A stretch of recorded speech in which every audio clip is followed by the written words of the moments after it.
Welcome to the deep dive.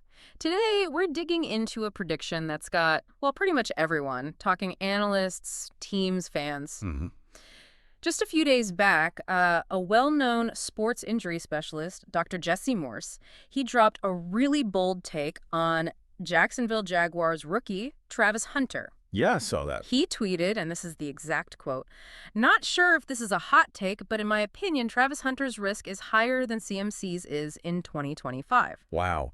And just making that comparison, right? Linking this huge rookie talent directly to Christian McCaffrey, who, Exactly. let's be honest, is as famous for his injury list as his production. That immediately changes the whole conversation. It's Yeah. not just about talent anymore, is it? It's about, can he stay on the field? It absolutely is. And, that's really our mission for this deep dive. We want to pull apart Dr. Morse's prediction, look at the very unique situation with Travis Hunter coming into the NFL. It really is unique. Yeah, and examine the history, or lack thereof, of two-way players recently, plus the huge investment the Jaguars have poured into him. Massive investment.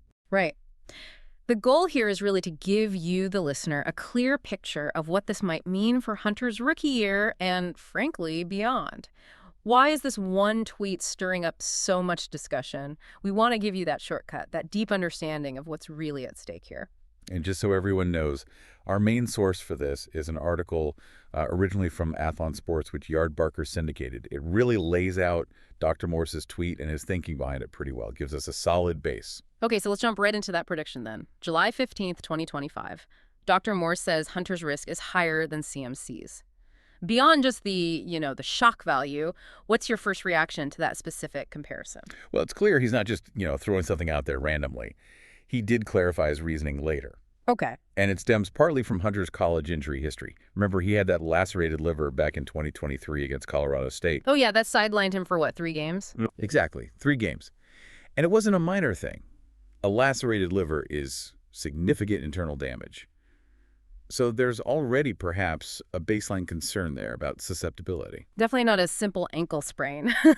But it sounds like Dr. Morse's main worry goes beyond just that one incident, right? He seems way more focused on Hunter's plan, his ambition to play both ways. That's the crux of it. Cornerback and wide receiver in the NFL.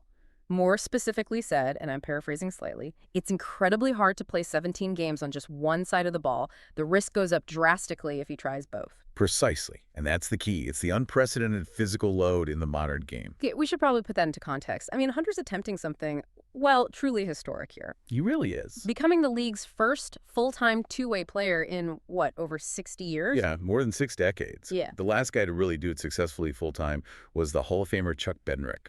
And that was like 1949 to 1962, a totally different era. A completely different game, physically. Which brings up the obvious question, why hasn't anyone sustained that since Bednarik? Well, the sources we looked at put it pretty bluntly. The physical toll is called daunting, even in college. Right. But in the NFL, with today's athletes bigger, faster, stronger, and longer season, it becomes monumental. Monumental, that's a strong word. It is. It suggests the body just isn't really designed for that kind of constant high-level impact across 2 very different, very demanding positions week after week. So naturally, the injury risk is seen as much, much higher. And yet, the Jaguars clearly saw this rarity, this ambition, and they went all in. Completely all in. Number 2 overall pick in the draft. Signed him to that fully guaranteed 4-year deal worth $46.6 million. And that signing bonus. A huge $30.5 million signing bonus. That guarantee structure is the thing that really jumps out, too. For a non-QB, not the number 1 pick, Adam Schefter reported it's basically the first time a deal's been structured like that. It's unprecedented.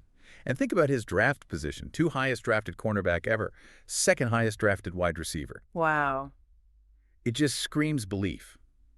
Jacksonville is putting enormous financial backing behind this idea that Hunter's different, that he's this unicorn everyone talks about. They're betting he can handle it. So they're essentially betting against history and against the kind of medical opinion Dr. Morse represents because they believe his talent is that extraordinary. That seems to be the calculation. A calculated risk, yes, but a massive one. They believe his unique ability might just overcome the physical limits that have stopped others in the modern game. Okay, so this really crystallizes the central tension, doesn't it? You've got this incredible, perhaps generational talent in Travis Hunter, this unicorn, backed by a historic financial investment from the Jaguars, who are clearly buying into his potential to, well, change the game. But then you have this very respected sports doctor basically sounding the alarm bells, pointing to the immense physical strain and the serious injury risk that comes with playing two ways in today's NFL. It's like a high-stakes experiment. It absolutely is. It really forces you to think about, talent versus physiology.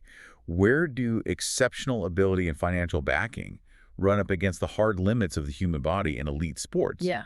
Is Hunter the one who finally breaks that mold? Or is Dr. Morse's warning just a dose of necessary, maybe uncomfortable medical reality? It's fascinating. So thinking about all this hunter's journey, the team's bet, the doctor's warning, what does it make you consider about, I guess, the bigger picture? That intersection of human potential, medical science, and how pro sports keeps evolving. Well, yeah. Is Hunter maybe paving the way for more specialization flexibility, or is this whole situation actually reinforcing the idea that there are physical limits, even for someone called a unicorn? It's a great question. What does it really take, physically, mentally, financially, to fundamentally change how a position is played in a league as brutal as the NFL? And what are the potential hidden costs, down the line for the player and the team if it doesn't work out? Lots to think about. It's definitely going to be one of the most watched storylines this season, that's for sure.